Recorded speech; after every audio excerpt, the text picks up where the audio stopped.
بسم اللہ الرحمن الرحیم۔ السلام علیکم ناظرین، ٹی وی فقیر ویر سپاہی سے حاضر خدمت ہوں۔ اس سے قبل میں ایک کہانی کے 2 ایپیسوڈ اقساط پیش کر چکا ہوں۔ کہانی کا عنوان ہے کہ تقدیر زند خندہ۔ تو تقدیر زند خندہ کی آخری قسط پیش کرنے جا رہا ہوں۔ کہانی کا جو ایک نوجوان عورت کے گرد گھومتی ہے، جس کو اپنے خامد سے تشدد کے بعد جس کی یادداشت چلی جاتی ہے اور چھٹی حس بیدار ہو جاتی ہے، پھر وہ اپنی چھٹی حس کے ذریعے انسانوں کے اندرونی معاملات، خفیہ معاملات کو جانچنے اور سمجھنے کے قابل ہو جاتی ہے۔ تو اس سے پہلے وہ گھر والے گھر سے نکال دیتے ہیں، ظاہر ہے، تو پھر اس کے بعد وہ ایک پیر کے آستانے پہ چلے جاتی ہے۔ پھر وہ پیر کو جو اصل حقائق ہیں وہ ان کو جب پیر کو آئینہ دکھاتی ہے، پیر مخالف ہو جاتا ہے۔ پھر وہ اس کو ڈاکوؤں کے حوالے کر دیتا ہے۔ کچھ عرصہ وہ ڈاکوؤں کے ڈیرے پہ رہتی ہے، پھر ڈاکوؤں کو بھی وہ ان کے حالات بتاتی رہتی ہے۔ تو ایک دن وہ وہاں سے نکلتی ہے، بھاگ کھڑی ہوتی ہے اور ایک پہاڑی پہ چڑھنے لگتی ہے جہاں سے اس کا پاؤں پھسلتا ہے۔ تو وہ پہاڑی سے گرتی ہے، تو ایک فقیر جو پہاڑی پہ چلا کر رہا ہوتا ہے، درویش آدمی، تو وہ اس کو اٹھا کے لے جاتا ہے۔ تو پھر اپنی کلی میں اس کا علاج معالجہ کرتا ہے، جہاں سے اس کی یادداشت کچھ واپس آتی ہے۔ اس طرح سے پھر اس کی یادداشت ٹائم آیا چلے، پھر اس کی فقیر سے اس کا نکاح ہو جاتا ہے۔ تو فقیر اس کو لے کے چلا جاتا ہے۔ یہاں پاکستان میں لوگ اس کا علاج نہیں ہے، تو پھر ویسے بھی لوگ وہ سچی بات کو، حقائق کو وہ سننے سے قاصر ہیں، ان میں اتنا حوصلہ نہیں ہے کہ اپنے بارے میں سچ سن سکے۔ تو لہذا وہ علاج معالجہ کے خاطر اپنی بیوی کو یورپ میں لے جاتا ہے۔ تو وہاں جا کے پھر جب اس کی یہی صلاحیت جو ہے، چھٹی حس جو ہے، اسی وجہ سے وہ جو یورپی معاشرہ ہے، جب وہ ان کو وہ آئینہ دکھاتی ہے تو وہ لوگ مائنڈ نہیں کرتے، بلکہ وہ اس کے وہ جو رودات پیش کرتی ہے، ان کی تجزیہ کرتی ہے، ان کی شخصیت کا، وہ اس سے سبق لیتے ہیں اور کچھ سیکھنے کی کوشش کرتے ہیں۔ تو لہذا ابھی میں اس کہانی کا آخری حصہ جو ہے پیش کرنے جا رہا ہوں۔ تو انشاءاللہ العزیز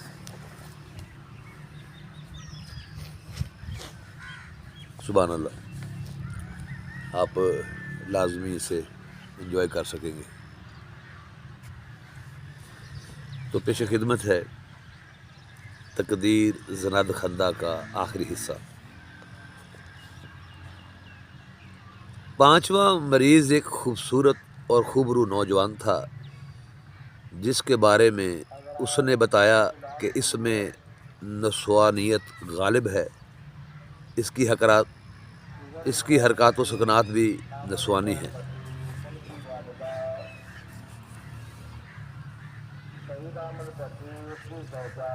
پانچواں مریض ایک خوبرو نوجوان تھا، جس کے بارے میں اس نے بتایا کہ اس میں نسوانیت غالب ہے اور اس کی حرکات و سکنات بھی نسوانی ہیں۔ یہ لڑکا ہوتے ہوئے بھی خود کو لڑکی تصور کرتا ہے، گرجا میں جا کر دعائیں کرتا رہتا ہے کہ خدا یسوع مسیح کے صدقہ میں اسے لڑکی بنا دے۔ اس کی خواہش ہے کہ اگر کوئی ڈاکٹر پلاسٹر سرجری کے ذریعے اسے لڑکی بنا دے تو یہ اپنے والدین کے ترکہ میں سے ملنے والی ساری جائیداد بطور نذرانہ پیش کر دے گا۔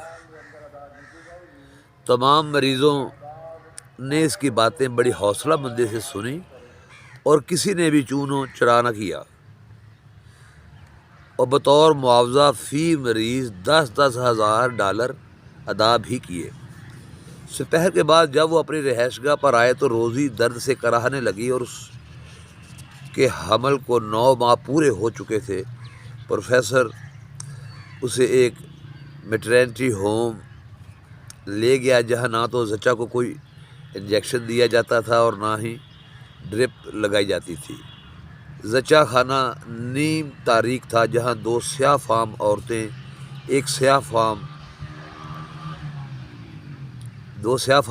اور ایک سفید فام نرس موجود تھی۔ ایک سیاہ فام عورت نے زچہ کو کوئی مشروب پلایا، دوسری عورت اپنے ہاتھ میں ایک عجیب سی بوٹی لے کر زچہ کے سر پر گھمانے لگی۔ پھر اچانک ایک دھماکہ ہوا اور بچہ از خود رحم سے باہر آ گیا۔ نرس نے بچے کو اٹھا کر کپڑے میں لپیٹ کر اپنی معاون دائیا کے سپرد کر دیا۔ روزی دھماکہ کی آواز سن کر بے ہوش ہو چکی تھی۔ کوئی 2 گھنٹے کے بعد اسے ہوش آیا تو سیاہ فام دایا نے اسے ایک مشروب پیش کیا، لیکن اس نے پینے سے انکار کر دیا۔ روزی بڑبڑانے لگی اور پوچھنے لگی کہ اسے تاریک قید خانہ میں کیوں بند کر دیا گیا ہے۔ وہ اب باہوش تھی اور اس کی یادداشت لوٹ آئی تھی۔ اتنے میں اس کا خاوند پروفیسر اندر آیا۔ خاوند کو دیکھتے ہی اس نے بستر پر اٹھنے کی کوشش کی، لیکن اس نے آگے بڑھ کر اسے لیٹے رہنے کی ہدایت کی۔ گلے نہیں ملو گے؟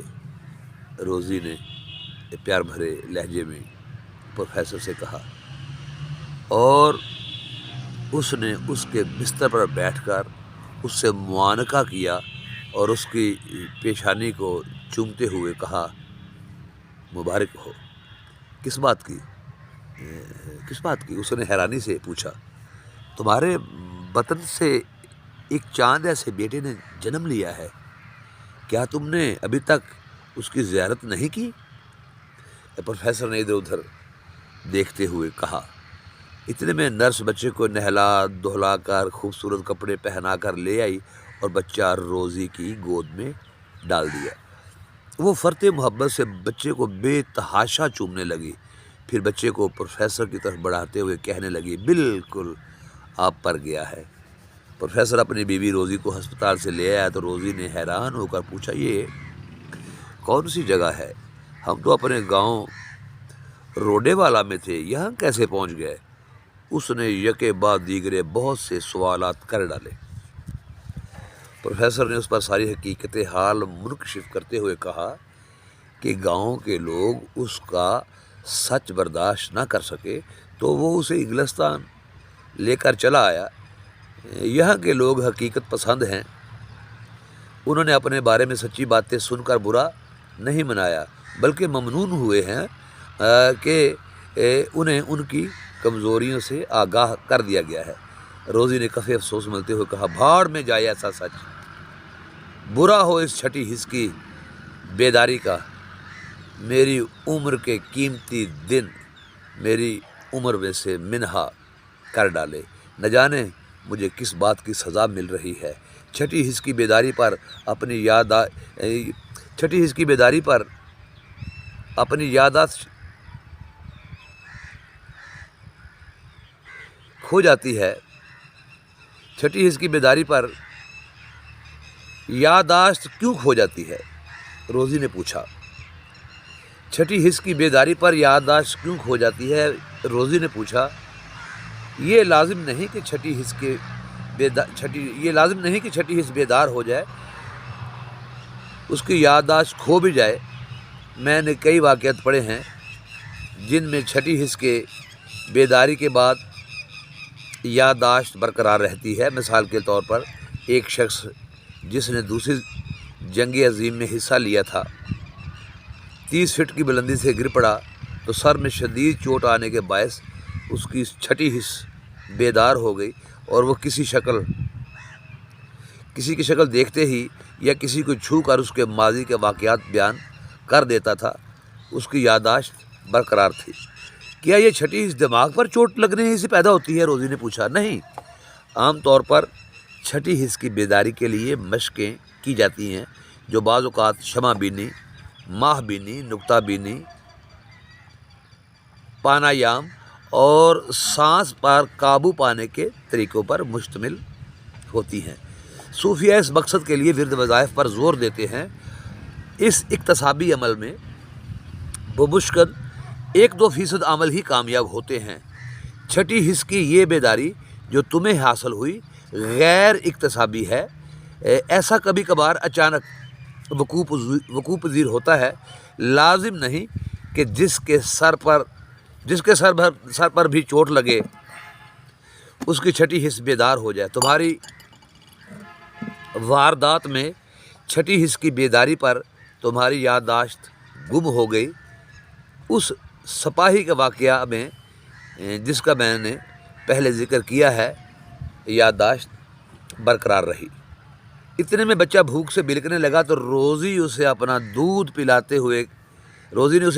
پلاتے ہوئے کہا، دعا کریں کہ آئندہ خدا مجھے ایسے حادثہ سے محفوظ رکھے۔ میں زندگی کا ایک ایک لمحہ آپ کی محبت اور آپ کے بیٹے کی نگہداشت میں بسر کرنا چاہتی ہوں۔ پروفیسر نے کہا، میں مدتوں سے روحیت، نفسیات اور مسمرزم، ہپناٹزم اور ٹیلی پیتھی سے متعلقہ علوم کا مطالعہ اور عملی تربیت حاصل کرتا آ رہا ہوں۔ اب میں چاہتا ہوں کہ میں اپنا امتحان لے کر خود اعتمادی حاصل کروں کہ میں کس حد تک کامیاب ہوا ہوں۔ میرا ارادہ ہے کہ ہم کچھ دن بعد یہاں سے امریکہ جائیں۔ وہاں ایک انسٹیٹیوٹ ہے جہاں میں ایک کھلے جلسہ میں اپنے فن کا مظاہرہ کروں گا۔ اس کی منظوری حاصل کر چکا ہوں۔ کامیابی کی صورت میں ادارہ مجھے $10 لاکھ بطور معاوضہ پیش کرے گا۔ آپ کس قسم کا مظاہرہ کریں گے؟ روزی نے دریافت کیا۔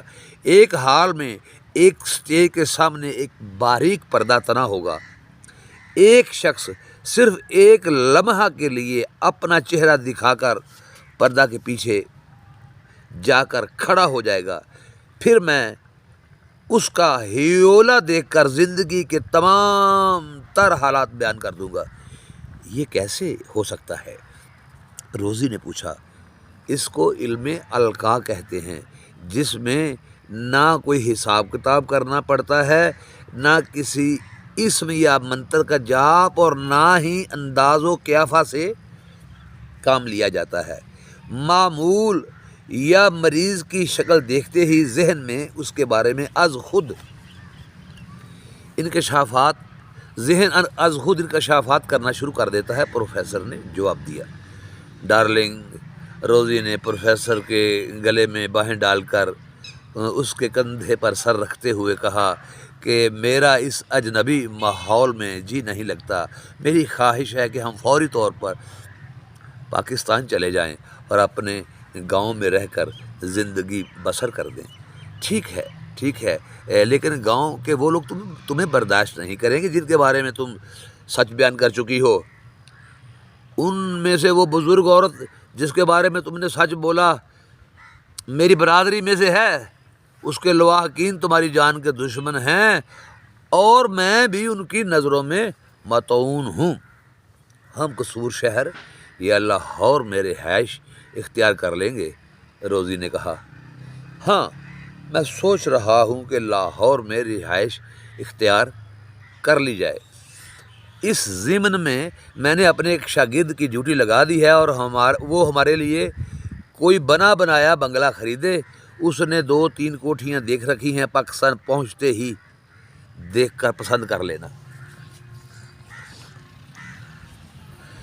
پروفیسر نے روزی کی فرمائش پر امریکہ میں فن